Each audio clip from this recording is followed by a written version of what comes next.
DDG, episode 68. My name is Dave Hunt, and I'm joined by Michael Swick. How's it going, Dave? We just got done with snow. I believe you're getting the snow right now. Yeah, we got the snow overnight, so we're recording on Tuesday the 16th, and I think you got it like on the 14th and 15th, and we got it on the 15th and 15th, 16th. Yeah. So. And I was working overnights, and it took me an hour to get home last night. I got stuck twice in my subdivision, and my son couldn't even go to work today. So. I've been off the last 2 days, and I'm so glad, but I'm not looking forward to whatever tomorrow brings as all this stuff starts to melt. Like, I kind of just want to not go into work for the next couple days. It's warmer here and in Chicago and in Detroit than it is in Texas. Yeah, Texas is having a little rough time dealing with this weather, but...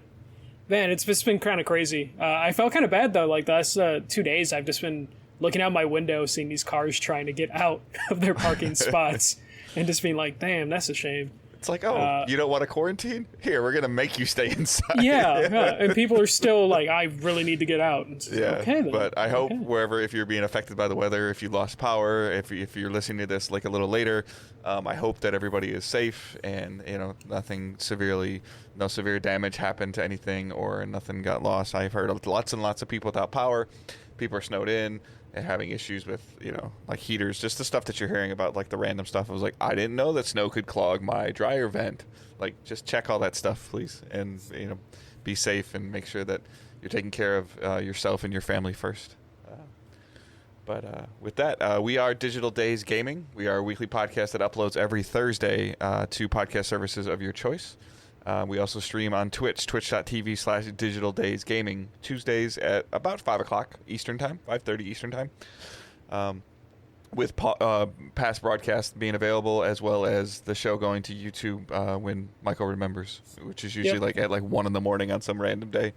But it's usually like a day before the new episode's going live on the podcast feeds. So go to the podcast feeds for up-to-date content. And, a good friend of mine that I went to high school with, he's been doing some stuff, and he kind of has this... I said it last week, and I didn't really say it, or I didn't really credit him for it, and other people have said it, obviously, but I just heard him say it. So tell a friend to tell a friend about Digital Days Gaming, and then hopefully they can help spread the word and let some people check out the show. Yep, just any way that you can help us grow by exposing us to more people and leaving us a review, stars and words, as many stars as you feel we deserve and as many words as you want to type. I think it's supposed to be more than 4, helps the algorithm. I think I read last week. So, I mean, you could literally write good show, I like, and it's fine. But if you haven't reviewed us, please do so. And please, if you could, just take the time to sign in to an app. Whether it's Podcast Addict or iTunes, and then just sign out, sign in, leave the review, and sign out, and go back to doing what you're doing. I know that not everybody likes all their information out there, and I get it, but it's a way to help us grow by spreading the word. And more reviews we have, the more we show up on certain search feeds on upload days, and that always helps. But with that, there is a bunch of other links in the show notes that you can check out. YouTube's, Twitch, like I mentioned, Facebook groups, Discord, Patreon, all that stuff is in the show notes. So please check that out. And we're going to jump right into the news. And I haven't had this reveal was today. I haven't had a chance to watch it. I saw the trailer for it, and I don't like how the guy looks. Hawkeye could be better, but... so seems to be the theme for Avengers. We don't like how they look. Yeah, their character design is different. It's definitely their own style. I just don't know if I agree with all the style choices. But they did I think they've been doing weekly war tables, or they're starting to do weekly war tables. And that is when they put out a video talking about the future of the game, and they announced the Operation Hawkeye Future Imperfect pack will be going out March 18th, and that will be the same day that the PS5 and Xbox X/X Avengers comes out. So we'll have a bunch of stuff day one. With the next gen, you're going to get improved frame rate, better detail, higher resolution, faster loading time. I believe they put out an image that said significantly faster load times. Well, I saw that image. Palmer put it in our Discord today, and I was looking at it, and there's two columns. There's the PS5. So I guess this is what you've been talking about before, about versions of the game with PlayStation having a hard time with this. Mm-hmm. So I guess you can play it, the PS4 version, on the PS5, obviously, which is what you've been doing if you're playing it on the PS5. And now there's a next gen upgrade, and I guess this means that if you put because you can't play PS5 games off the external hard drive. So I guess if you're going to play it off the external hard drive, these are the benefits that you get. And if you put it right on the hard drive, like, you get the new upgrades. Is that? It makes it sound like you're downloading a new game, a PS5 version. Right, but I guess my point is, if you already have a PS5, why wouldn't you download the PS5 version of the game? Hard drive space, I guess, would be the thing. So your point of just you only will play the PS4, you'll get some of the benefits, not all the benefits, because it sounds like they're patching in some stuff into the last gen, right? Avengers. Because it looks like that's what that is. The PS4 version has cross-gen matchmaking, cross-gen save file importing, the faster loading times, and then improved frame rate versus PS4. And then there's a whole bunch of other stuff that you get. So this is the PS4 version on PS5 via backwards compatibility, and then the native next gen version will be 60 frames, checkerboard 4K in performance mode, and then it'll be native 4K if you put it in the 4K mode, and it's got screen space reflections, contact aware sharpening. Higher resolution, translucency, a bunch of really fancy words that means it's going to be shinier and prettier. Yeah, and then DualSense controller support. I guess that'll come into the bow and arrow stuff we hear about so much with PS5 stuff. So you'll definitely get that with Kate Bishop and Hawkeye. I stopped playing the game probably like 3 hours in, just because I was just like, I might as well just wait until the next gen.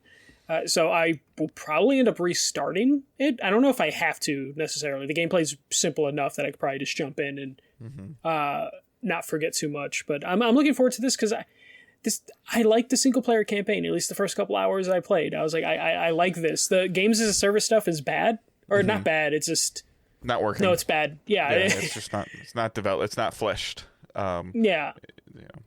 They put the effort into having like 10 different currencies in that game, but they didn't put anything worthwhile to spend those currencies. But at least this will get me to like finish the single player campaign. And the Hawkeye stuff looks interesting. Like, it looks like they're doing fun things with the characters and some story stuff. This deals with like the old man Hawkeye comic storyline, which is a pretty cool one. I wish Disney would have had the X-Men already by the time this game developed, because that would probably be Old Man Logan stuff, which is I think a better comic run. But this could be interesting, and this at least shows that they're willing to have fun and go out there with the DLC. So like when they do other characters, as long as Square Enix wants to support this, they could do some fun stuff and bring some interest in. We still haven't heard about Spider-Man and what that's going to be when that eventually comes out. I was hoping we would hear something about Spider-Man when the PS5. Yeah, there's going to be an interesting challenge that they have there with introducing seasonal content, which, whether you like it or don't like it, it's happening. But the addition of the seasonal content means typically seasons are 3 months, so 90 days. But how are they going to balance putting Spider-Man in there and then in addition to, and then the other player base not feeling neglected? They're going to feel neglected regardless, because they're not getting something that's exclusive to a platform. But in terms of, you can't, they have to be careful. They can't dedicate an entire season to Spider-Man, because that means that you're throwing a season away on the other platforms. Yeah. So it has to be another layer on top of it. And then you also run into the risk of giving your player base too much to do, which, as an example, Destiny and Division have done, where they're like, okay, well, we got to fix this problem, so we're just going to throw this and this and this and this and this and this and this. And then the players are like, whoa, stop. And that could be a challenge with implementing Spider-Man into the world. Yeah, it definitely can be. I almost feel like Spider-Man would have to be a situation where you almost kind of end the game like when they're finally done with Avengers, maybe then you throw Spider-Man on there at the end, so then the other platform doesn't have to worry about it, because you don't want to double up on seasons, on Right. PlayStation, and you don't want to delay seasons either of like, okay, so they're in Spider-Man season and Xbox is going to be in Black Panther season, but don't worry, next season will be, they can't do that. Yeah. Especially that will require Square Enix to, really put a ton of effort into supporting the game to handle that. And I don't know. It Square's sucks one too, of those because it probably almost means that we're never going to see any kind of cross play in this game. If it sustains itself and has any kind of legs, like you're not gonna I don't think you'll see a cross play functionality in this game without the Spider-Man content. Maybe it's only a year. Like I doubt it, but like maybe it's a timed thing and they haven't told us yet. But just the way that these games are going with the cross play aspect to them, and that's probably going to be the only way that this game could survive, is by turning cross play on to merge all the communities together. Or they've got obviously they did their war table thing today. They've done a huge push for the season 1. Maybe they'll go season 1, season 2, start showing the players what you can do and what the gameplay loop is going to be, and then use Spider-Man as a catalyst to help sell more copies of the game. Yeah, that would be, they would have to do something like that just to make it make sense. So I guess we'll see. Like they've been really silent about Spider-Man. They're gonna have to talk about it eventually, and we'll have to see how they want to play that out. So let's move on to the next story. It's pretty light news week right now. We don't typically do this, but I think it's going to start a conversation that I started on Facebook anyways. So yeah. So Ratchet and Clank Rift Apart. It has its release date June 11th, which is the month I was kind of saying like it's going to be their summer game. June 11th. Good call on your part. Yeah, June has always been a good Sony exclusive month. Yeah, it seems like that is now probably just what you can just mark of just like there'll be an April game, there'll be a June game, and then it'll be like a holiday game. Yeah. So this is the first big domino to fall for Sony. I know you can probably say Returnal is like another one, but like I don't have really high expectations or low expectations for that game. But I think Returnal's delay impacted the release date of Ratchet. Potentially, because if Returnal would have came out in March like it was supposed to, maybe we would have got Ratchet at the end of April or early May. But I think that, I also feel like it's tightening the window for everything else. And something is, and I still feel something is. I've said it since they announced it. But with this date, something is being pushed out of 2021 already. They just haven't said it yet. Yeah, especially like you have Deathloop in May, you have Returnal is in April, right? Yeah, it's like April 30th, I think. April 30th, yeah. So April 30th, you have Returnal, you have Deathloop in May, and then you have June, Ratchet. You're going to have Ratchet. Like, that's three... For the record, I don't think Ratchet's coming out June 11th, so... You feel like there'll be a delay. I have a little faith in Insomniac that they'll be able to hit this, but I can totally see this slipping like a month or two, if anything, kind of like how The Last of Us. I put the over-under on Facebook August 1st. Yeah, I could see that just because, we saw Last of Us get shifted weeks here, weeks there, months there. But that was them trying to figure out, like, are they going to be able to ship games because of, COVID? So right. Yeah. No. Like, that's fine. I just don't think that... I feel like Sony has... The Last of Us... I don't think Ghost got it. Maybe Ghost got it. But, like, Last of Us was delayed and... obviously Returnal has been delayed. But, like, Last of Us was delayed, like, 2 weeks after an event. Like where they had people out and they had like the dates printed on posters and everything, and then it got delayed. So I just, with everything going on right now, I just don't have any faith in release dates at the moment. I think they're doing it because they have to do it. Because like I also said, like this is a really, really big launch window. Yeah, it's Nintendo kind of set the standard for like crazy ass launch windows. But it's 6 months, like almost 6 months to the day. Nintendo does a year.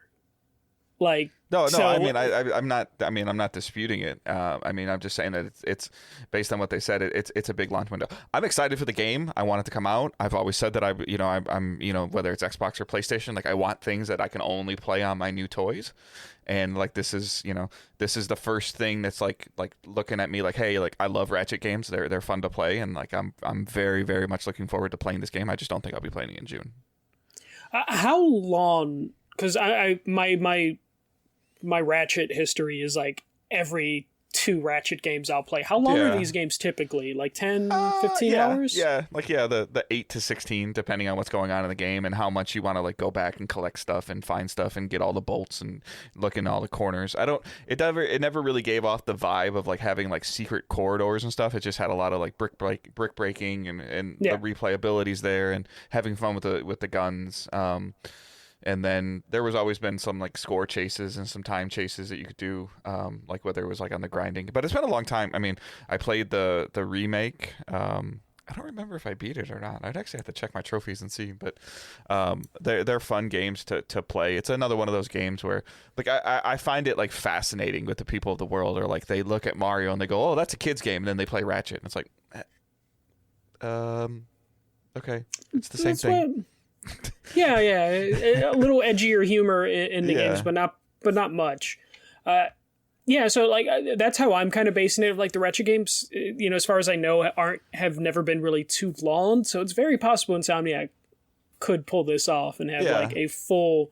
I noticed. Just for the record, I want it to come out in June. I just don't believe release dates right now. Like, yeah, it's hard to. It's hard to trust release dates right now, and the publishers and developers know that too. So, I think that's why we didn't hear about anything specific earlier than this. And at least they're planting their flag a little far out. Like a good 3 months, 4 months out, as opposed to just being like, oh, we'll be out in a month, and then having to delay it because they overshot.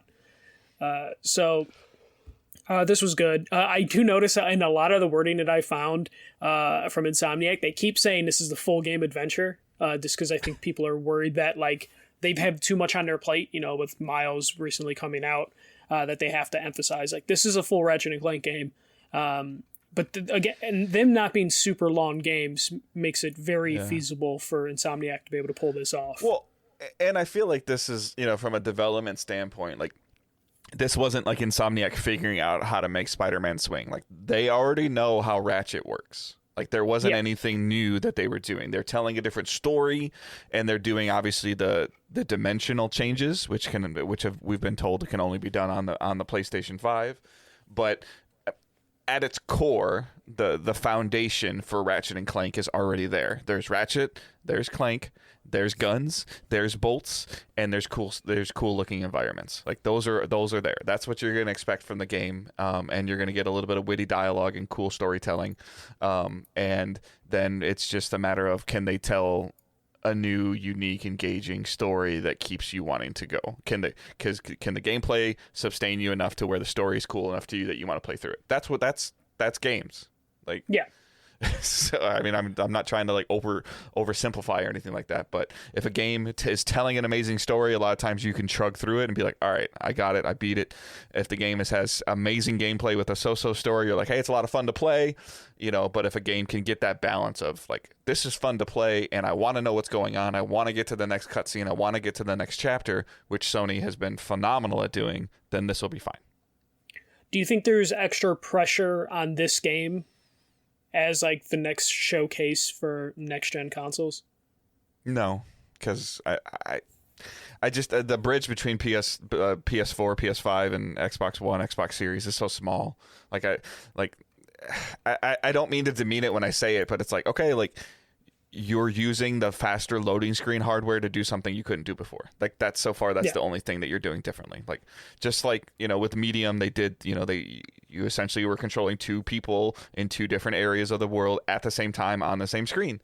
Like, and it's an interesting concept and it's a cool thing to do, but I don't feel like it's like super innovative, but we'll see. I hope it is. And then it'll be a matter of like, can you do that on demand, or does the game control when it happens? Because there's a lot of stuff that happens in Ratchet previously that is what I would refer to as on rails. Yeah, and just seen that initial gameplay trailer we saw of this game, that was very much an on-rail scenario. Yeah, I'm still waiting for like that big PS5 game. Like same thing on Xbox, because like the Medium had its cool moments, but you can tell, it wasn't a big budget game in a lot of instances. So I'm like hoping I hate Ratchet, to say it, but it sounds like it might be Halo as an open world. Like what is Halo Infinite able to do? And it's still going to be handcuffed because it's coming out on Xbox One. So like it's just a matter of Ratchet's fine again for the like Ratchet and Clank is great. It's a marquee franchise for Sony, and it'll sell well off the shelf. And it will always sell well because it's Ratchet and Clank and because it's Insomniac and because it's going to be a good game. But is it pushing the hardware of PlayStation 5 right now? The rifting sounds like it will be, but it'll just depend on if everything else is. Yeah, and how they can integrate that into the gameplay to keep it fun. If this ends up being a level that you can explore and find stuff and traverse and go off on different paths and double back, like that'll be great. But if it's like all the other Ratchet games where it's like, all right, that's as far left as I can go, that's as far right as I can go, okay, let's go forward, let's fight more enemies, let's blow some more stuff up, let's get some more bolts, and then let's fight a boss, and like those, like, and at its core, like I said, the foundation is fine. But that doesn't, like, to me, it doesn't feel like it might be pushing the PS5 to its max, which potentially I think as gamers we want to see happen. And then we want to see them push it to the max that they can, and then figure out, in 2 years, like, oh, okay, well, we can do a little bit of different compression, and now we can do this, because versus what we saw, at the time, like, as I'll use like Killzone. Not Mercenary, Shadowfall as the example of like that thing was pushing the PS4 at launch, and then near the end of PS4's launch cycle, we got like a Last of Us game, which like you even mentioned, like that was pushing the hardware where you thought your system would start to hover. Yeah. So. Well, and then that's what I'm wondering. Like, when are we going to get our first game? And I have a feeling it's going to be God of War. Just because like Horizon's going to be good, but Horizon's going to have the anchor of it has to be on PS4 as well. So I guess God of War will probably be the thing that will be the game where like this is super next gen. Ratchet and Clank might end up just being like a tease of like what's possible, and waiting for God of War to show. And they us. might be able to do some super cool stuff, like all the stuff that we've heard about with like the developers talking about, like when Epic did that deep dive into PS5's hardware and talking about using corridors and having you walk through areas or people talking to you while you're like going through something to kind of distract you from what you're doing, because the game wouldn't be able to render what was happening, and hopefully this means like kind of bigger, longer, open areas, like more battle stuff, more things on the screen, more stuff going on. Just like Ratchet games have always been known for like pure chaos when you're fighting a bunch of stuff. Like, so I would love to see that ratcheted up to like a 10. Yeah. Bad pun, we'll end that story on the pun. All right. This last bit, sorry, me and Dave probably won't be the best to talk about this, but a motion is being put out in like Parliament, specifically to stop scalping. So it's like a UK anti-scalping bill that's gaining support. Like 32 people in Parliament have signed on to this, and it seems like this could be the first like big step into actually protecting consumers and giving people a fair shot. We've been seeing a lot of the stuff, especially after Sony kind of in their financial call talked about like there's a shortage of semiconductors because everyone's hoarding the supply right now. We're seeing it's getting harder and harder to find, at least in other countries, it seems to be harder and harder to find PS5s and Xbox Series X, and it's partly due with scalpers. Game, a UK retailer, recently came out and said like they're doing more, and they like were able to stop like thousands of scalpers from purchasing from them. There was a big story in Japan that they were having an issues, and they have had to put in measures and safeguards on their end to prevent PS5s from going to resellers. The U.S. doesn't really have anything, at least I'm aware of like to protect consumers. It's just based on like if the retail companies want to do that or not, and some are, some aren't. But this could help out people in the UK trying to find. I don't think this matter. I don't think this matters at all. Like the scalpers will just figure out another way. Oh yeah. This, if anything, will just be like a slowdown, a speed bump for them, because they'll always find a way. But it seems like it is definitely ultimately like the retailers don't care. Like sorry guys, like the retailers don't care until the stores open up.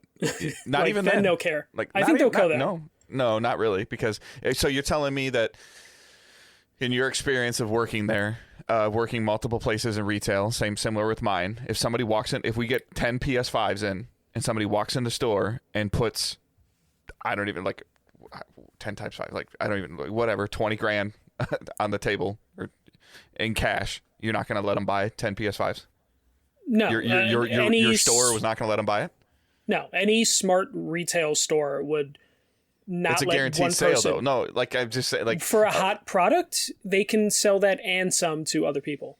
The only time the stores that I had managers that were willing to do that is if they got that person to buy accessories and make it worthwhile, because they can sell the 10 consoles to that one person or whatever, but the whole point of a retail store is to get people to buy other shit. So like, unless they're getting that one person who wants to drop 20 grand on like 10 consoles or whatever, they're going to need them to be like, okay, you better sign up for the credit card. You better, you better buy accessories. You better buy the insurance on these consoles, which a reseller is not going to do. The companies make their money not from selling the system. They make their money from selling bullshit insurance and, 100%. So there's no way a retail store is going to do that if they're smart. Yeah, like, for a hot product. Yeah, I just don't. I mean, I think that any in their right mind, like it, when the stores open again, like fully open again, like they're gonna, all these companies are just gonna want as many sales as they can get. Like they're gonna want people to feel comfortable coming in the store, and they're gonna come in the store and ask if they have it. And I think that's kind of one of the things now of like what you're seeing, because I even feel like something like this, it would be.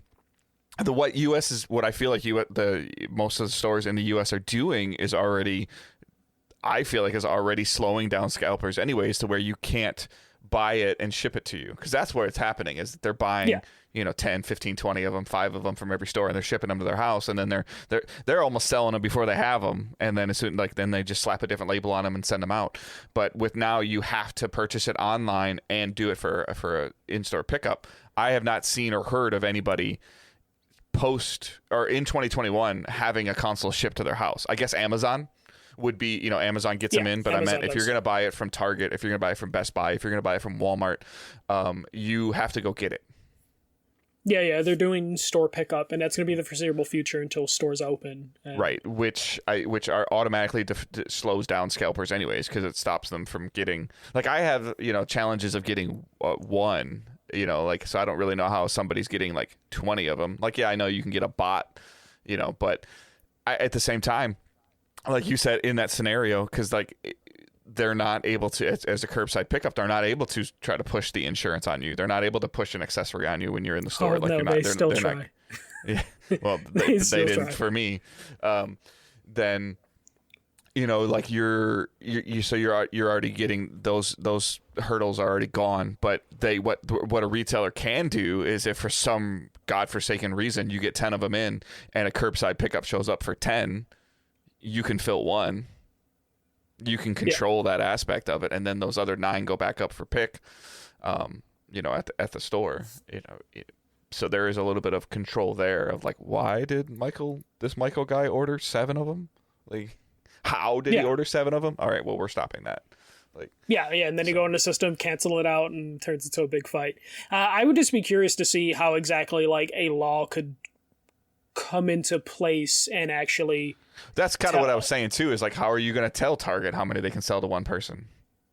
Yeah, it would be a weird thing to do, which is why I think retailers are going to have to be the ones that actually control this. Which is also why it's only gaining, I hate to say it like this, but this is why it's gaining ground not in the United States. Yeah, because you can get away with that, and the US, you can't get shit done. So like, there's no way that would be even feasible in the US. But I guess it's something to follow. Especially, it seems like it's harder to find consoles outside of the United States. Especially like, I don't know. Last week it seemed like every day multiple retailers were posting Xboxes and PlayStations. They were still going real fast, but you had at least multiple shots a week. So somebody brought this up in one of the, I don't remember if it was on Twitter or on Facebook, but I'll kind of tie these two stories together. Do you think Ratchet and Clank's release date, tentatively for June, has anything to do with console supply constraints? No, like, I don't. Could they bring the game out in April, but they don't feel like that it will sell as well because by June they might have another, I don't even know, like another 3 million consoles available? I don't think Ratchet is that big of an IP that they would be worried about an install base, because I feel like Ratchet's just kind of like an evergreen sort of franchise to where it could sell any time of the year and Sony will be happy. Yeah, this game will have legs in 3 years. Like this ends up being one of the games that's bundled with the new PS4 or PS5 Pro or something like that in 2023. It'll be a greatest hits by the holidays. Yep. So I agree. I was just more wondering, do you think that there's like the Sony brass is sitting at the table like, oh, it's ready to go, let's go, and somebody's going, whoa. Like, no. Like, we don't have enough systems available to get our real bang for the buck, you know? Because we've always talked about attach rate. And if a game achieves, like, a 3% attach rate, it's considered, like, phenomenal. So I would say for like, Ratchet, I wouldn't be surprised if it's not like, oh, we're not going to sell enough Ratchet and Clank games. We have to wait till we have more consoles. I could see it being like, hey, we're going to have another wave of consoles in June. We need to make sure we have a game ready. For June. Okay, cool. I was just wondering. So, like, because, like, again, like we talked about earlier, like, the launch window is really broad. And are they broadening the launch window because their launch isn't going... The launch is going fine, but obviously it would be going better if we weren't in this predicament that we're in. So... Yeah. All right. The last news story I have made me so damn happy. I had a rough day at work last week, and then these announcements came out. So the Last of Us HBO series, which back in November was ordered to series, they cast their Joel and Ellie. So we have Bella Ramsey as Ellie. Bella Ramsey is in Game of Thrones and His Dark Materials.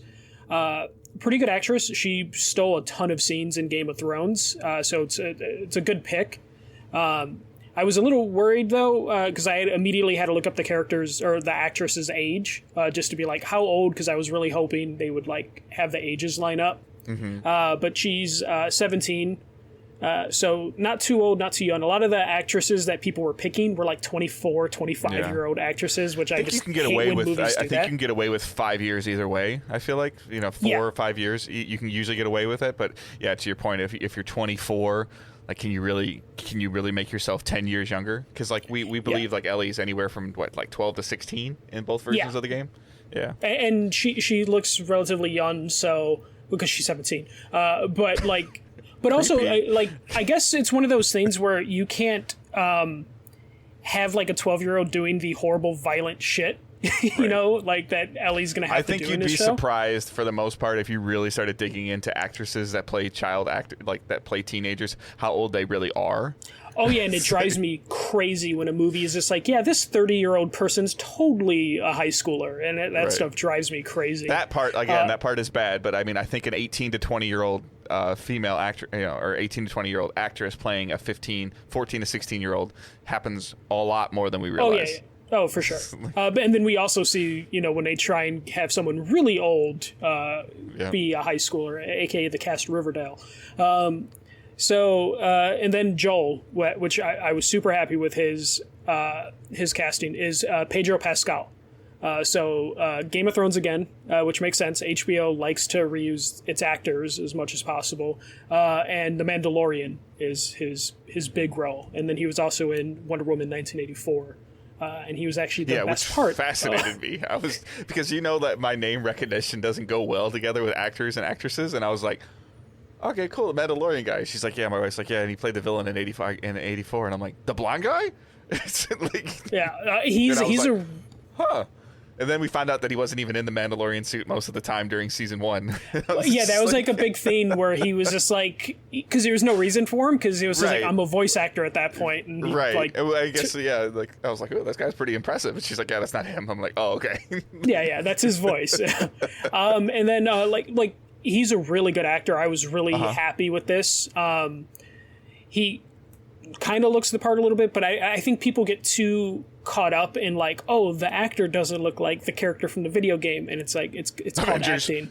Yeah, you know, like people freak out though. Like people are like, oh, because people wanted another Game of Thrones actor for Joel, and even though that actor actually is a better Tommy than he is a Joel, so. People get too caught up in that. Like, it was just funny seeing the reaction of the internet overreact. But Pedro Pascal is a fucking phenomenal actor, so he's going to be great as Joel. It goes both ways. Like, somebody could take a book and, like, as they describe the main protagonist in the book, and they're like, oh, you know, a 6'2", stocky, brown-haired guy, and then all of a sudden they decide to make a movie and they cast him as, you know, like a blonde-haired, like 5'7" person. Like, this is bullcrap. And I'm like, you have an image of what this person looks like in your head because of how your reading comprehension works. There's no way that image is ever going to portray onto a visual thing. Like, yes, we have Joel looking a certain way, but unless you go and get Troy Baker and then, you know, put a bunch of makeup, even so, like, Nathan Drake is Nolan North, but you can see the features on it, but they're not the same person. I was super happy with this casting. I immediately like wanted a fantasy book like the rest of the cast, because season 1 has so many, or the first game, and we don't even know if this is like going to really cover all the events of the first game, or if they're going to drag that out. They'll probably drag that out. I don't think you introduced Abby in season 2. I think you need to introduce Abby in like season 3 or 4, so people get really attached to the characters. I would love to see like a world building of like seeing Ellie in Boston before like as she's figuring out that she's immune. Yeah, like that whole thing could be. And then that stuff with Joel and Tess, like the prior stuff before like Joel got assigned, you know, Ellie. Like that part is like fascinating to me. Yeah, like I'm hoping we get like a long HBO run of like 5-6 seasons for this, because there's so much to explore, and they could honestly spend multiple seasons just in the first game, just building out that world and then making it to like the town in the second game and see how they establish there. There's so much they can do with this, and I'm glad they got some good actors for it. Pedro Pascal getting cast immediately made me feel like comfortable with like the show's longevity potential, because you don't cast someone like Pedro Pascal, who's like one of the more in-demand actors right now. You don't cast him in the show without telling him like, don't worry, like the show isn't going to go away, or the show isn't, because they still have to shoot a pilot, so like they're not going to waste his time on a pilot that's just going to get canceled and never get turned into a full series. If they thought that, if they were worried about that, they would cast anybody to shoot the pilot to see if it works, and then try to make the upgrade, like try to make an upgrade, like which tends to happen with a lot of like I've noticed it with a lot of like comedy sitcoms where you'll watch like episode 1 and like a husband and wife dynamic happens, and then like you realize like the next episode's like that's, you know, a different mother-in-law. Like, you know, it's just like, well, it's because it worked, but, you know, like the other person wasn't feeling it, you know? So I'm sure, like you said, like these scripts are, you know, are written, and the concept and the curve is being shown, and he's on board. And like you said, hopefully he's on board for, you know, long term.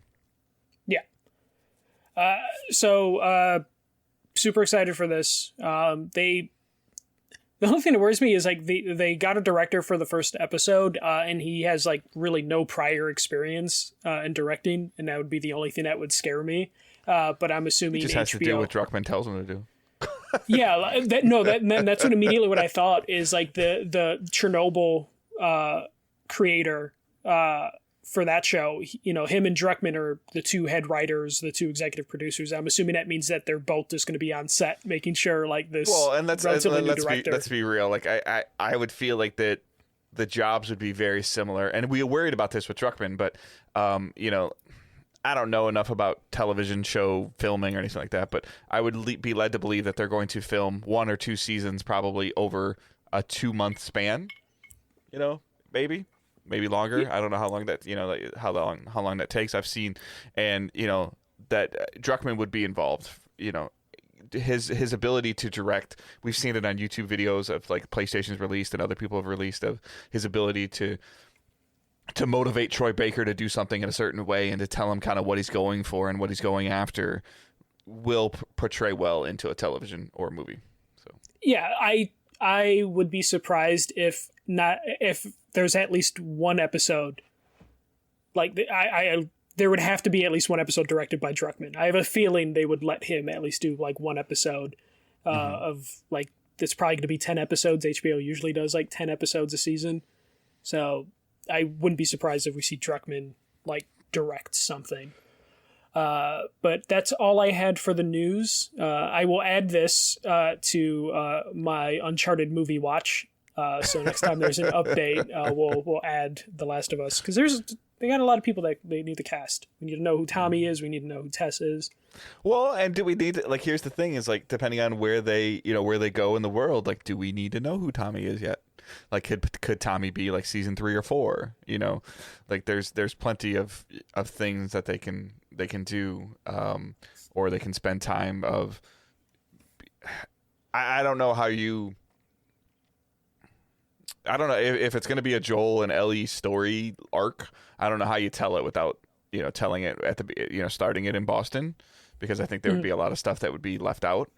But I could definitely see the arc like starting with the first season of the season finale is Joel and Ellie being introduced to each other, you know, of them building the world first. And if they do that, then there are some people that they could there are some prime characters that they could not worry about in the first season, just to see how it does. I already know the first episode's going to be Tommy telling Joe, like, hey, I got a job for you. You got to smuggle this. And he won't tell him what he's smuggling. And then he gets introduced to Ellie, and then credits. And then that's the cliffhanger for episode 1. Yeah. But we'll add this to Uncharted watch. Over under Uncharted releasing before The Last of Us episode 1. Oh, man. What do you got? I mean, which one? Which one releasing first? Uncharted which one releasing before? Uncharted will come out before. Okay, so Uncharted is what, March of next year? Yeah, because isn't technically at like 90% done? It's finished. Yeah, they're just doing post production.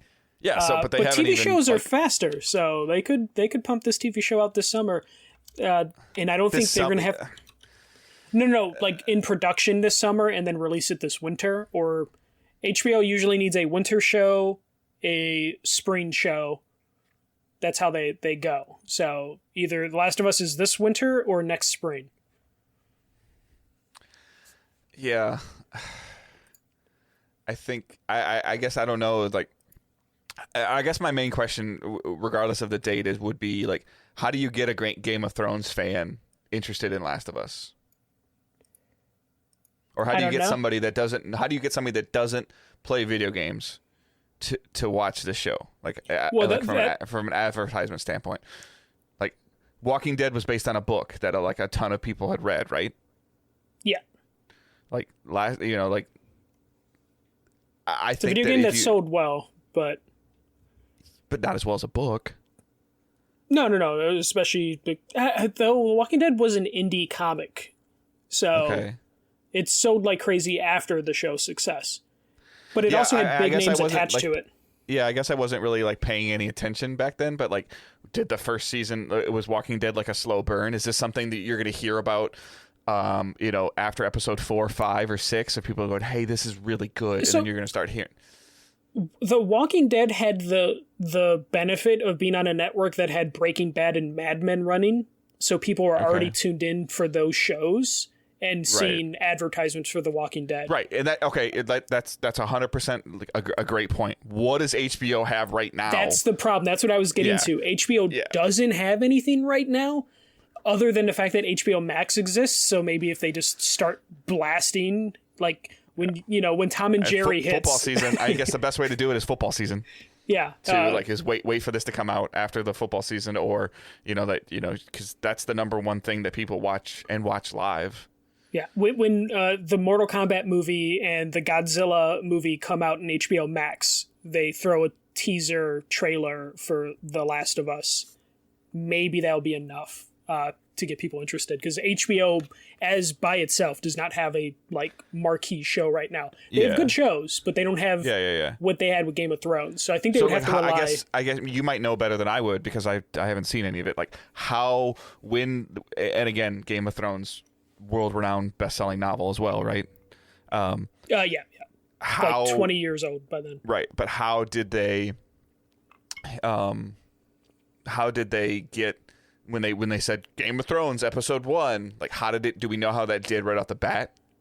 It did really well. Was that coming? I guess I don't really know. Was that coming off of the end of Sopranos, or was there a bigger gap? I think there was a gap, but it wasn't that big of a gap. Maybe like 6 months. So we already I guess my question is, were they advertising Game of Thrones like during Sopranos? No. It would have been the tail end of that. So maybe, but they had like Boardwalk Empire. They had a lot of like prestige television shows at that time. But again, they had at least shows people were watching every week leading up to Game of Thrones. So you would get like the teasers and stuff like that. And TV was also super different then to now. I'm not disputing how well it is or isn't going to do, but again, like I just don't know, like we're going to watch it because we played the video games. Yeah, we're going to watch it because we played the video games. If I go home and if I'm at work and I go, I'm going home to watch Last of Us tonight. Well, what is it? Well, if I would explain it to somebody, like, it's a TV show based on a video game, and they'd be like, I'm out. Yeah, well, so Vasper Warrior in the chat brings up a good point. Justice League, the Snyder Cut, is getting a lot of like press right now. It's on HBO Max. The Last of Us will be on HBO Max. You throw a little bit teaser, because in HBO Max, you put on anything, they give you a trailer for something that you have to skip. But it's Justice League.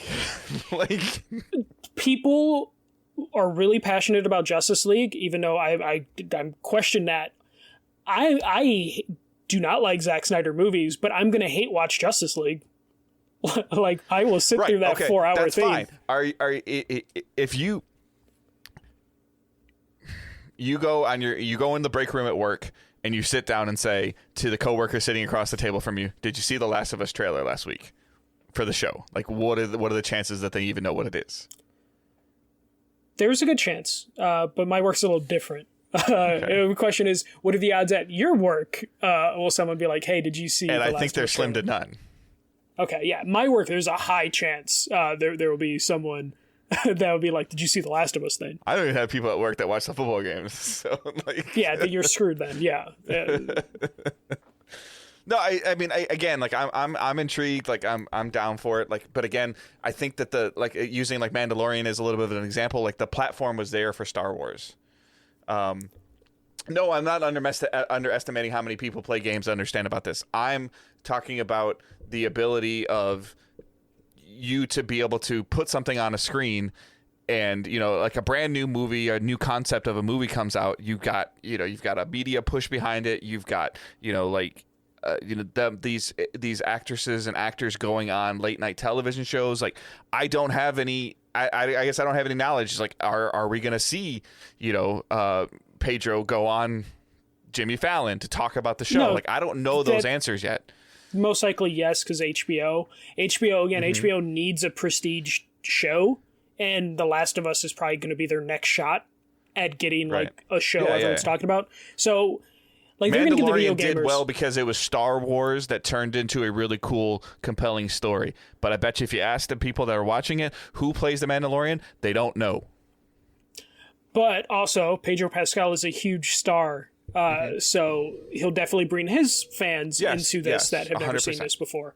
And those people aren't necessarily, those are Game of Thrones fans. Those are Narcos Netflix fans. So he's definitely going to bring in his audience into that. Yeah, so I just know, like, potential. Me personally, what I've been calling, what I call on purpose television is like when I'm watching television now, like I'm watching things on purpose. Like, I'm clicking on into a specific app to go to a specific show and to watch it. It's the days of just like clicking through and seeing what's on and running across something I don't do anymore.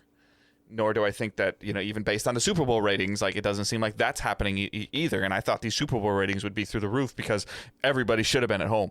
But I don't know. Like, I don't see it. Like, is this going to be something that's going to be on HBO Max at 8:00 every Sunday night, or am I going to, and it will, yeah. But is it going to be compelling enough that I want to watch it live? I watch very few things live, and so I'm just worried that it could be a slow burn. It could be something by episode 4 or 5 or 6 where you hear about it. Like it as an example, it took Arrow on the CW almost an entire season to catch more wind.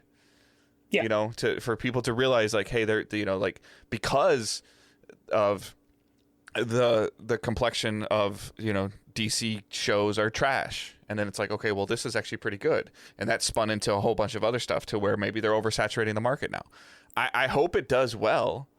And I understand how many people played the video games. But if you really, dig down into, maybe how many people bought Last of Us 1 and 2 that, that would be new to the franchise, like, you're talking like 15 million people.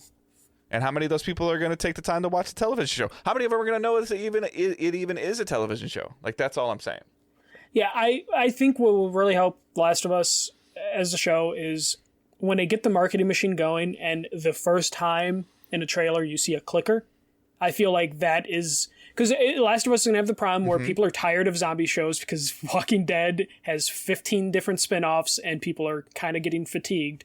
I think as soon as they have a trailer that shows a clicker, that might be enough to get people to be like, oh, another zombie? Oh, but that's a different type of zombie. Something like that is maybe enough. There's like enough personality and style that the show could have based on the video games that might be enough to get people in the door. That they're going to have the install base of the video gamers, so it's going to be up to the video gamers to then spread the word. And all I'm saying is that typically over the last 100 years or however long, like, you've had a comic book turned into a show, and and growing from there, and you built a huge audience of years of the book, and then you'd always hear about the like a good example or bad example. Look how long it took for Ready Player One as a book to catch wind, and then it became a movie. It took the book a while, though.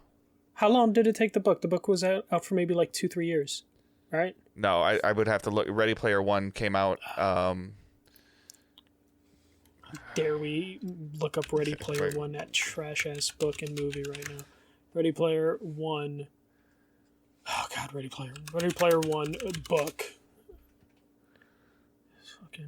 Probably gonna be a picture of a stupid DeLorean. 2011, so not that long. But the movie didn't come out until like 2018. That's not that crazy for a difference. The Last of Us 1 came out in 2012, 2013. So same time difference between 1 and 2, and then.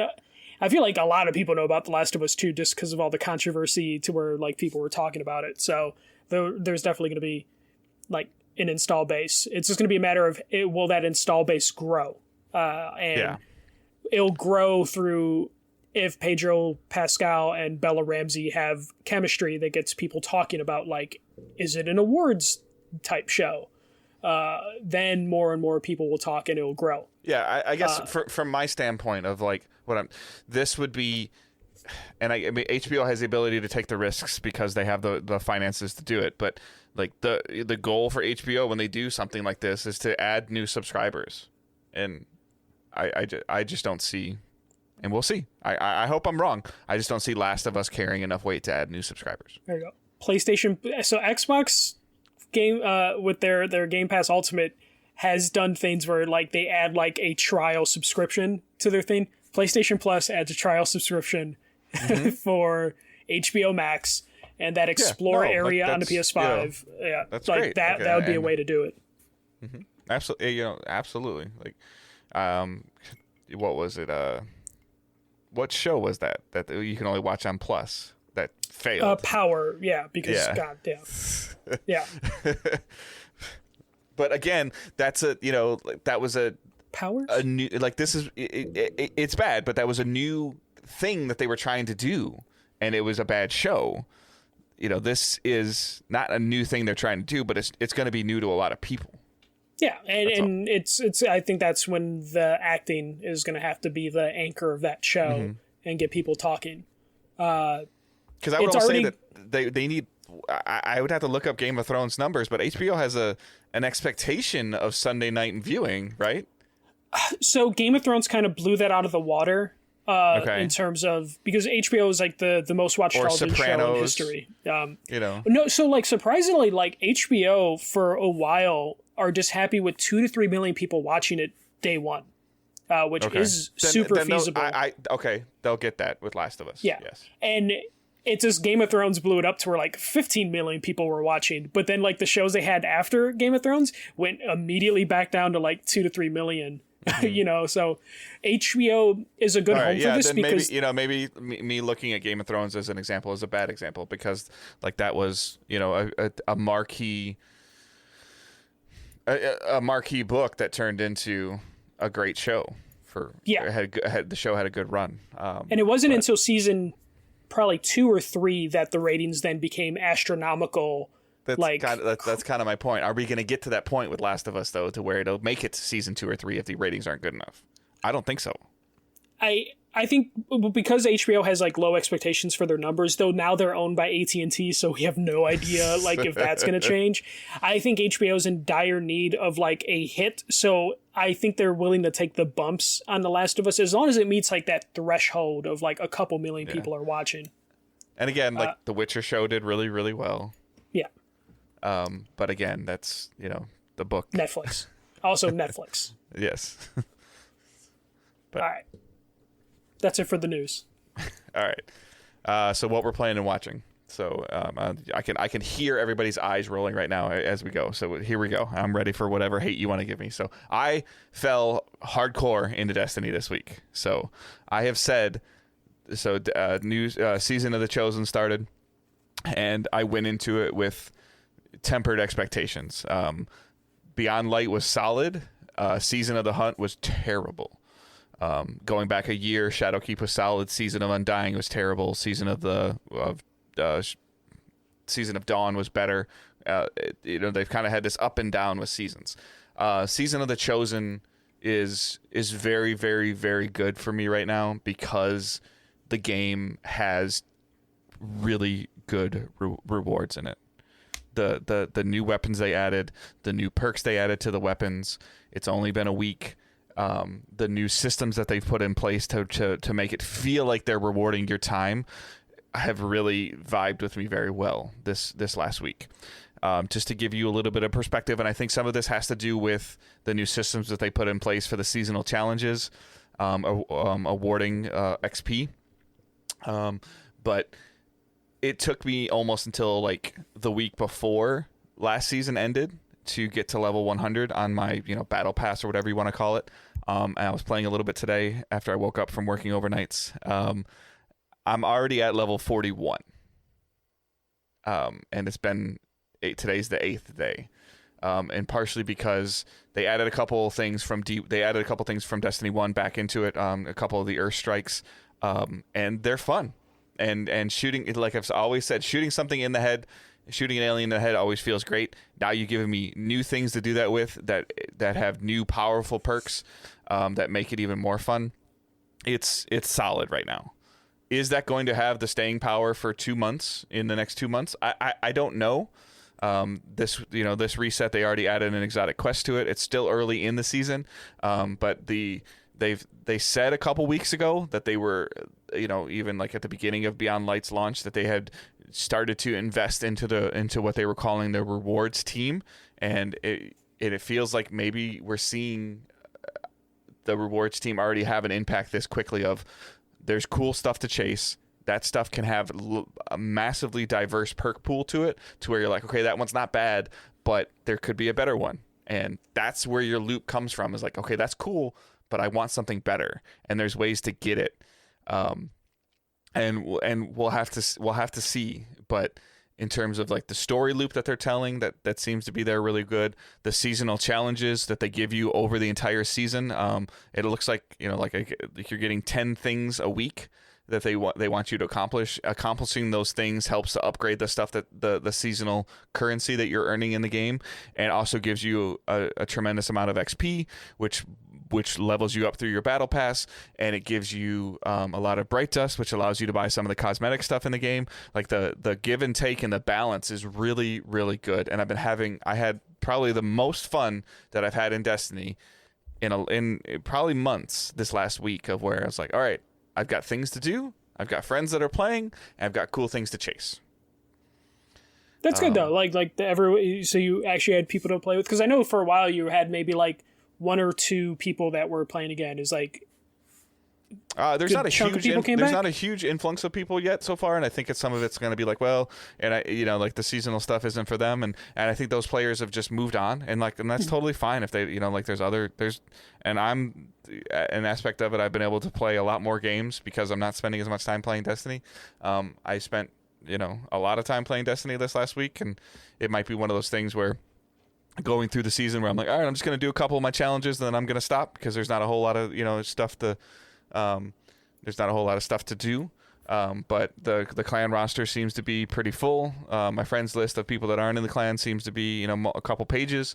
And then as people are, a lot of people like to kind of level up themselves, and then once they kind of get to the soft cap, that's when they start kind of like focusing on some of the harder stuff. And then when you focus on the harder stuff, that's when you need other people to play with.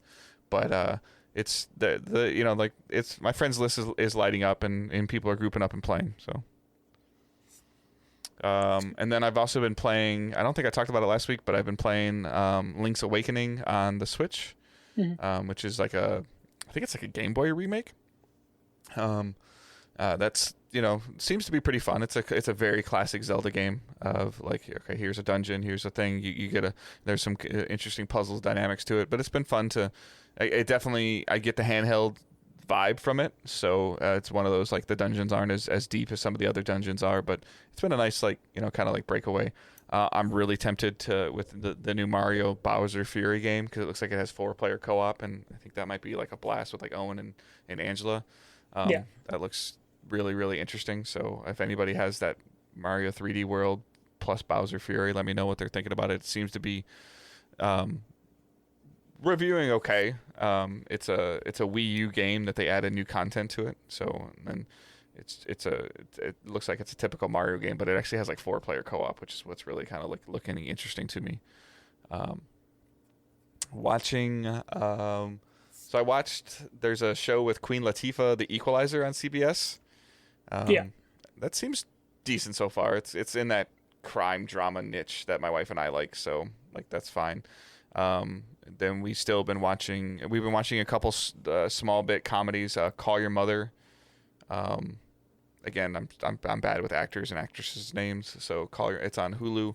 And then Call Me Kat, which has the girl from Breaking Bad and Blossom. Can't remember. Miam Balak. Yeah, that show's okay. Part of what interested us is, like, at least interested my wife in it, was the actress, and then it takes place in Kentucky, where we lived for a little while, and there's definitely some funny aspects to it. If she owns a cat cafe shop, her name is Kat or Catherine, and she owns a cat cafe shop. But the show also just does a really good job of breaking the fourth wall, of like where she's like in the middle of a dialogue with somebody, where she starts talking to you, talking to the audience, and it's definitely got some some funny bits to it. It's one of those things. It's like it's 20 minutes to watch in 1 or 2 episodes, So that's kind of like, for the most part, the TV watching that we've been doing.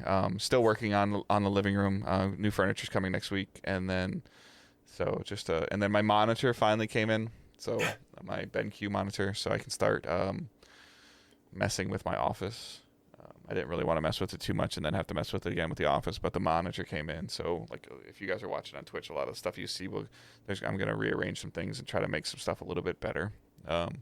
Better for me, like a space that I want to be in, and I'm going to try to build a dedicated area to do some more video work, some more unboxing stuff, because this, my desk is big, but it's also very not conducive to like opening up boxes of stuff and to do an unboxing for headphones or for games or to do different like live commentary reviews of stuff. So just some other things that I'm working on or that we're working on to try to grow some stuff.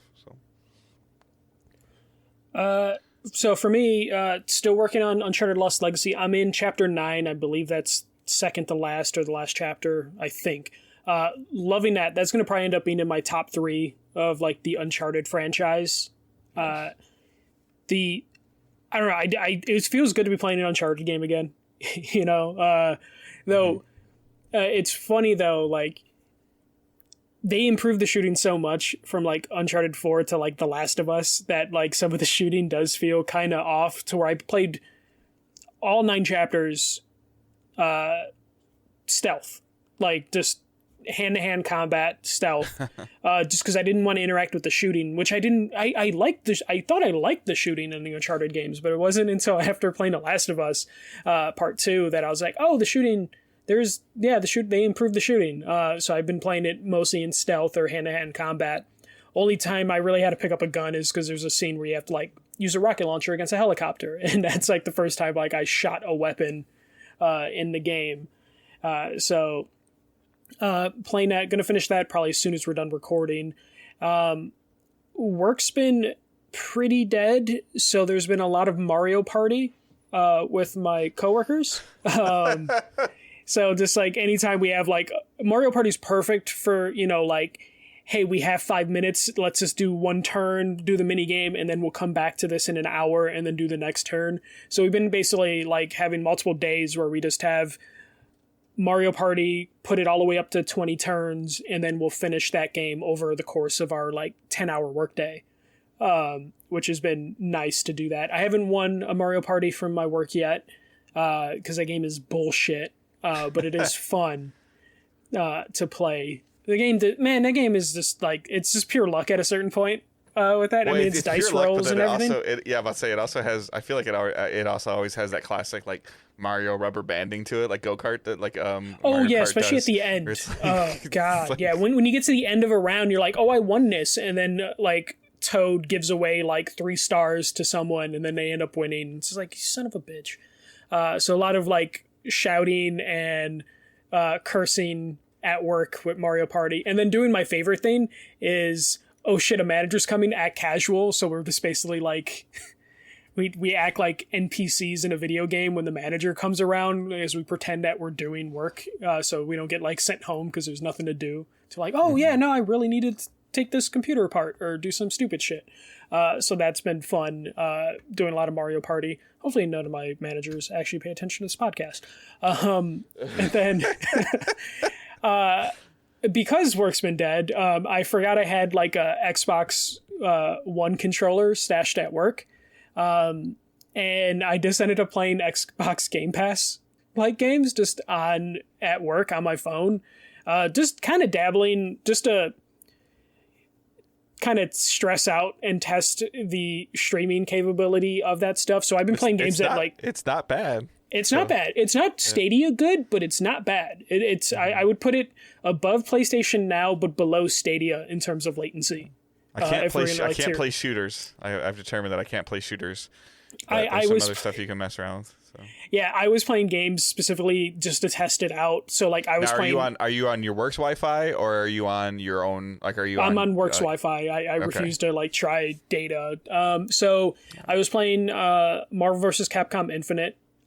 Just because fighting games, hated it, couldn't do it. Like there was just enough input lag that was like, this is like unplayable, but I wanted to test it out. Also that game sucks, which I didn't like realize. When I saw the roster for that game, I'm just like, this game was never done. And I saw the DLC characters. I'm just like, did they just stop here? Cause like Marvel vs. Capcom 3 had a ton of characters, had cool stages. And then I was playing this for like 20-30 minutes. I was like, oh yeah, no wonder they just like brush this away and like it kind of pretended it didn't exist. Then I was playing West of Dead, which is a game that I played a couple months ago. I reviewed it a couple months ago. It's a roguelike shooter, but it's like top-down perspective. Works pretty well, just because it is a slow-moving sort of game. I did have some issues lining up some shots here and there because of just random bullshit, like streaming video issue, but that worked pretty well. And then I was playing Hyperdot. Hyperdot is a game that all you do, you're just controlling the dot and you're basically just having to avoid obstacles. It's a very simple game, but I wanted to test the latency, and it's a game where stuff's flying at you and you're trying to move the dot with the analog stick and avoid things last second. And it worked pretty well for that, but there was a couple times where I failed because it's crazy. I mean, it's still technically it's in beta still. Like, so it's still a beta, and it's getting ready to come to iOS. So like when it comes to iOS, they figured that out. Like I'm sure you'll get another large influx of people that are playing on it, which will give them a lot more data to see what they can do. I've actually been pretty impressed with it over 5G. I have an unlimited data plan on my phone, so with the right game, it works really well. Yeah, the fighting. I've heard like Torchlight plays really well on it, which would make sense. Make sense. Yeah. So I mean, there's definitely there's definitely like a library of games that are there that you could mess with and to see, what's what is or isn't going. But it's an interesting concept. Like I've been I took because I took like my Razer Kishi to work the other day just to see how it was going to work, and it seemed like it was going okay. So it's just finding the right game to play on the phone, because it is a small screen compared to what I'm used to. So. Yeah, it was making me consider getting a tablet or something, which I believe you ended up doing eventually. I haven't yet, but I have other things that it can play on, but like there still is an interesting like once like Minecraft Dungeons I think would be very very very much fun on the phone. Once they get you mentioned the browser thing is being worked on iOS, where you're just be able to access it from a browser like you would Stadia. Once they get that rolling, I'm going to be super into it, because then it opens up all the different screens that I can play that on. Like as we at work, Alt Tab. Yeah, no, just Alt Tab, just to have my I have like this ugly Minecraft controller at work, and it only lives at work. I forgot I had it there. So I was just using that when I'm playing just random games on it. That's it for playing. Watching. I know we won't want to talk spoilers, but WandaVision continues to be I've been watching that too. So. Must-see TV for me. Like I'm excited every Friday to watch it. Get angry. It's giving me some crazy, like even watching some of the heavy spoiler stuff. This isn't a spoiler, so you can be okay. It's giving me a bunch of X-Men vibes too. Yeah, there's so many, because they're hinting at so many different characters that they could introduce. It gets your mind racing. It's definitely like the must-see show that I've been needing for a while. I get frustrated that I can't binge it, but I'm happy at the same time, because it gives you more time to think about stuff. Yeah, because I would burn through it in one night. We're talking about 30-minute episodes. It's still going to be super fascinating, though. I could totally see myself, once all the episodes are out, like sitting down on a Saturday evening and just watching them all back to back to back to back. Oh, no, I'm totally going to do that, especially it'll be like have 4 everything. hours. I think it'll be like 4 hours total, right? Because here's the deal. If you haven't watched it yet, and again, not a spoiler, you do not have to watch the credits, and the credits are like 8 minutes. Yeah. It's crazy. Like it's one of those things where, like, especially binge watching it after it's done is going to be so good, because you'll get all the extra hints and Easter eggs they've been dropping. And then you'll know what they mean. Like, I just hope they release a version of it without the credits and just let it just run. No, because they haven't done it with Mandalorian, so I think that's just how their shows run now, which is just frustrating. So, and then between that, I've just been watching Sarah play Final Fantasy 13. She moved on from Red Dead, so she's playing that. I wanted to test out a backwards compatible game, and that's one of her favorite games, with a disc. It took forever. I don't like, so usually downloading from the Xbox store is super quick for me, just like it is with the PlayStation store. For some reason, because how backwards compatibility works, you put the disc in and then it downloads the game from the store, and your disc is just a license to authenticate. It took forever. It was probably like on 9 different servers, or somebody at work's like, damn it, somebody put this in an Xbox. Yo, yeah, someone put this 360 game in, and it took fucking forever to get 30 gigs. Well, can you picture that person from Microsoft, like, working at home, and like his computer goes bing, and he's like, It doesn't make that noise until somebody puts some like 10-plus-year-old game in the system, and he's like getting up off the couch like, God damn it. Like, I just picture like an old man in like a security uniform just slowly walking over and unlocking like, something. Your pager goes off. Like, what the? I was bummed out though. I was going through the backwards compatibility list, and like there's 600 backwards compatible 360 and original Xbox games. The 3 games that I want to play aren't on that list, so it doesn't matter if I can, like, and 600 is a lot, and you would think that. But what happens if you put a 360 disc that's not backwards compatible in a series? I think I don't know, because I would have to buy these discs, but as far as I know, it has to download the backwards compatible game from the stores, so it has to do that. This would be like one of those games that just isn't backwards compatible then, right? Yeah. So, but the annoying thing is one of those games is Condemned 2. But Condemned 1 works. Yes, Condemned 1 works. It's backwards compatible. It's the same developers. Well, not same developer, but I believe it's the same publisher. It doesn't work. It's like, what the fuck? Yeah. It won't download from the disc. Okay. Yeah. All right. It's super annoying. Like Condemned 2 is one of the 3 games that I want to play. That's weird though. So like, what's in 2 that they couldn't do it? Or is there just not enough player base, or is there not enough demand, or was there a licensing deal, or is it like on the list to be done and it's just not done there's yet? got to be, maybe because the developers changed or something. But I read somewhere that they're looking to maybe open up the backwards compatibility program again, so I'm hoping they do that and get a couple more games in there, because there's some really cool games that like aren't compatible, especially like. I don't ever want to turn my PS3 on again, even though last week I did that thing where I downloaded all the things. So I'm basically looking at PS3 games that I want to play again, but I want to do it through the Xbox. So Series all those 600 X. games that you listed, like for me, being an Xbox noob that I am, on my Series S, it being digital only, like they're available on the store for me to buy? Yes. Yeah. Do they cost like $40? No. So typically, most of them that I've seen could be anywhere from like $10 to $40. It depends on the publisher, but there usually is enough 360 games that are on sale every week. Okay. Different ones that you can do that. Okay. So it actually isn't too bad. The disc is just there to authenticate, basically. And then how many times do you have to authenticate? Every time? Yeah, if you want to load up the game, you just have to have the disc in. So it's not too bad. So I'm just hoping they open that up and like add some more games to it. And then the last thing I'll mention is I watched Willy's Wonderland, which is the new Nicolas Cage movie. It's basically Nicolas Cage has to survive in a haunted like Chuck E. Cheese. So it's basically a Five Nights at Freddy's ripoff. But it's so fucking weird and funny. I absolutely loved it. It's not a good movie. Like, I wouldn't say like, oh, this is a good movie. It's a fun movie. It's just bizarre. It's just it's a Nicolas Cage movie. Now you said movie, I forgot. So we had we've been struggling for Owen to be able to actually sit and watch an entire movie because he's 5. So we tried to mix it up a little bit and give him, something that we would want to watch that he might be interested in, has some cartoons to it. He was able to he sat and watched Space Jam from beginning to end. Mm-hmm.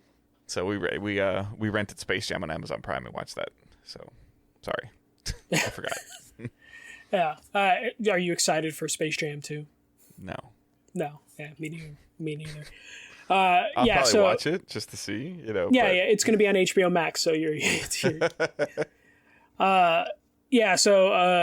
recommend Willy's Wonderland. I think it's like a $20 rental. I don't know if it's worth the $20 rental. Maybe when it comes down in price for a rental, it'd definitely be worth it. If you just want to see a weird Nicolas Cage movie where Nicolas Cage is just fighting animatronics, it's really good for that. But that's it for me for playing and watching. All right. We're going to jump into our questions real quick and wrap the show up. So you can send us questions on the Facebook group, Twitter, Discord, anything, using hashtag AskDigitalDays, and we can search that and get our attention. So Chris writes, listening to the podcast discussion about E3 had me thinking Jeff Keighley should attempt his Summer Games test concept again Fest concept again, but have it in a 2-week window this time. Last summer was a mess of fear and uncertainty for all. Not only this, but companies were using a certain amount of gamesmanship when it came to their next-gen console plans. I just believe he could make his concept work this time around. He's shown that he's learned from his Game Awards mistakes in the past, and I'd imagine he learned from last summer's mistakes as well. I believe E3 is dead on all fronts, and I think that their new endeavor will fail, quite honestly. Perhaps their concept is a sound one. We shall find out soon enough, I guess. I agree. I think we will see him do it again. I just don't know. It's going to be basically him versus E3 in terms of like right. And then again, like we partners. talked about last week, like why would Activision reveal something with Jeff Keighley versus just revealing something themselves? Jeff Keighley last year was actually pretty smart, where like even if you weren't associated with Summer Games Fest, he just threw you on his calendar. Yeah, he did a pre-show for it and said, "Hey, like, oh, well, Bungie's live. Go watch them now." And it's like, or we're gonna host them, and you can stay in my chat. And it's like, yeah. But I agree. A 2-week, I would rather him do it over 2 weeks than over a whole summer. We talked at length about that last week. Yeah.